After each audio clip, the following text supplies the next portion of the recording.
It's important to keep a steady drumbeat of information regarding the history of rebellions from enslaved Africans. Popular culture seems a bit hesitant in committing to such narratives.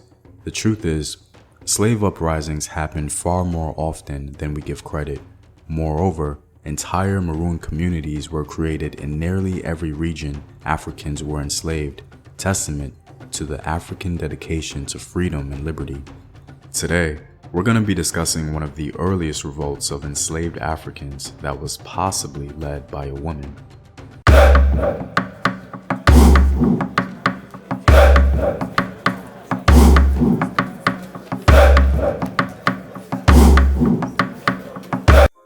What up, African world? It's Home Team here, and welcome back to another video of African history, culture, and worldview. By supporting this channel on Patreon, you're helping in the creation of these videos and contributing to this content. The link to Patreon is in the description box below. Also, stay tuned with a word from my sponsors. Hello, my name is Howard Dorsey. I'm 54 years old. I'm here to talk about my experience with herbal results. I was getting sick, so I went to the doctor, and they told me that my blood pressure was high, my cholesterol was borderline or high, so I was very sick. You know, sometimes I thought I was dying at some point. And I ordered a bottle of olive leaf extract. This is how the bottle comes in. And within the first probably week and a half, 2 weeks, I checked my blood pressure and it was back down to normal. It was like 120/80. My cholesterol went down to 125. You know, I definitely believe that olive leaf extract from Herbal Results saved my life. And that's real. I mean, I recommend it to everyone in my family, my friends, and we've seen a lot of results in that manner as well. Purchase now at herbalresults.net. As an example of how underserved African rebellions are in popular discourse, I thought I would start with a brief personal story. Some time ago, as I was making a presentation in a class for my master's program, I made a quick reference to the Haitian Revolution in a closing statement. Soon afterwards, I began to notice that my fellow classmates were baffled at the reference. But all the more shocking was a question from my professor, who inquired about what the Haitian Revolution was. As you may imagine, that experience contributed to the origins of this channel. Anyway, believe it or not, this is a true story. I erroneously assumed the Haitian Revolution was common knowledge, but I was mistaken.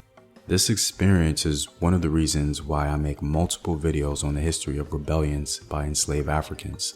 If the Haitian Revolution, the greatest and most monumental rebellion of enslaved human beings that formed a lasting state, is not known, then surely the countless others are lost to popular knowledge. Anyway, let's begin. The sources on the St. John Rebellion of 1733 are a bit of a mixed bag. There are some records that point to a very interesting aspect of the rebellion, that it was led by a woman. Other more numerous sources seem to leave that aspect out altogether, and thus it's difficult to decipher the truth of the matter. So it's important to note that this video is going to tell the story from the perspective of the reported leadership by a woman. However, be aware that there are some discrepancies concerning the history of the St. John's Rebellion of 1733.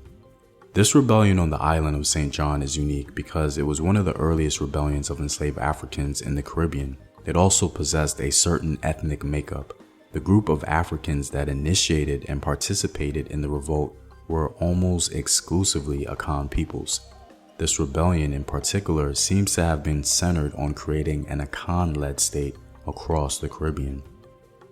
In the wake of the Akwamu polity's collapse in 1730, a pool of enslavable Akwamu peoples was created, and the uprisings by oppositional forces and neighboring polities who allied with them led to the capture and exploitation of some of Akwamu's women and men. A large number of the insurrectionists were newly arrived Africans from the Gold Coast, specifically those from Akwamu.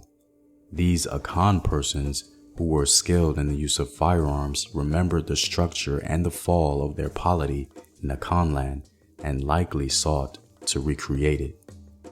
According to some sources, this 1733 revolt was led by an Akan woman named Brefu, referred to in scholarship as the St. Jan Slave Rebellion of 1733.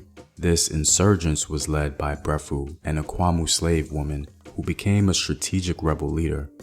On November 23, 1733, Brefu single-handedly murdered her master and his family before commandeering weapons for herself and her supporters.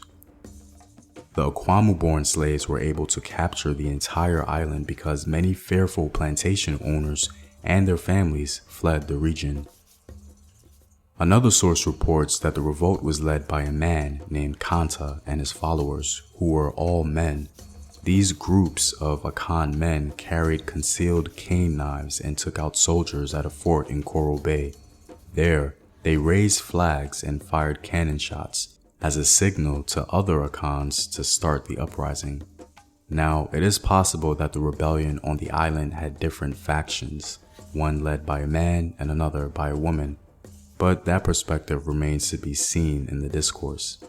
Now, after the signal to begin the rebellion, an interesting dynamic transpired due to African diversity.